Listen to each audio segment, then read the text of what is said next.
हिंदू हृदय सम्राट शिवसेना प्रमुख बाळासाहेब ठाकरे यांच्या जन्मशताब्दी वर्षानिमित्त नाशिक जिल्हा युवा सेनेच्या वतीने आयोजित करण्यात आलेल्या भव्य क्रिकेट स्पर्धेत बक्षीस वितरण समारंभ उत्साहात पार पडला। मखमलाबाद गावातील मैदानावर दिनांक 21 ते 24 मे दरम्यान या स्पर्धेचे आयोजन करण्यात आले होते। या स्पर्धेच्या अंतिम सामन्यात युवा सेना प्रमुख माजी पर्यावरण मंत्री आदित्य ठाकरे यांची प्रमुख उपस्थिती लाभली। अंतिम सामन्याची सुरुवात आदित्य ठाकरे यांच्या हस्ते करण्यात आली। यावेळी त्यांनी स्वतः फलंदाजीचा आनंद घेतला आणि खेळाडूंशी हस्तांदोलन करत खेळाडू व प्रेक्षकांमध्ये उत्साहाचे वातावरण निर्माण केले। नाशिक युवा सेनेच्या वतीने आदित्य ठाकरे यांचा विशेष सत्कार करण्यात आला।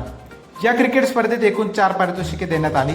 प्रथम पारितोषिक 1,51,000 रुपये, द्वितीय पारितोषिक 1 लाख रुपये, तृतीय पारितोषिक 51,000 रुपये तर चतुर्थ पारितोषिक 31,000 रुपये देण्यात आले।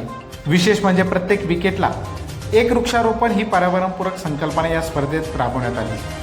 याबाबत युवा सेना प्रमुख व माजी पर्यावरण मंत्री आदित्य ठाकरे यांनी समाधान व्यक्त करत युवा सेनेच्या या उपक्रमाचे कौतुक केले।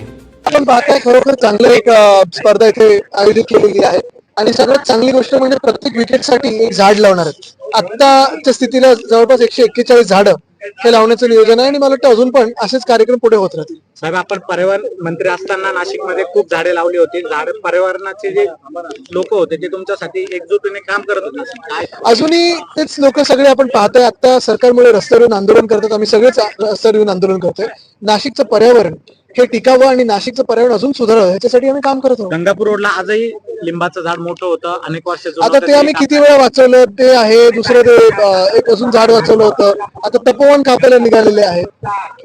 ठीक आहे, पण याच्यावर आम्ही आंदोलन करत राहू आणि लढत राहू। यावेळी शिवसेना सचिव सूरज चव्हाण, जिल्हा संपर्क नेते रवींद्र मिलेरकर, खासदार राजाभाऊ वाजे, उपनेते दत्ता गायकवाड, संपर्क प्रमुख जयंत दिंडे, जिल्हा प्रमुख डीजी सूर्यवंशी, माजी आमदार वसंत गीते, नगरसेवक प्रथमेश गीते, केशव पोरजे, स्वाती पाटील, मानस कुवर, सागर कोकणे, राहुल ताजनपुरे उपस्थित होते।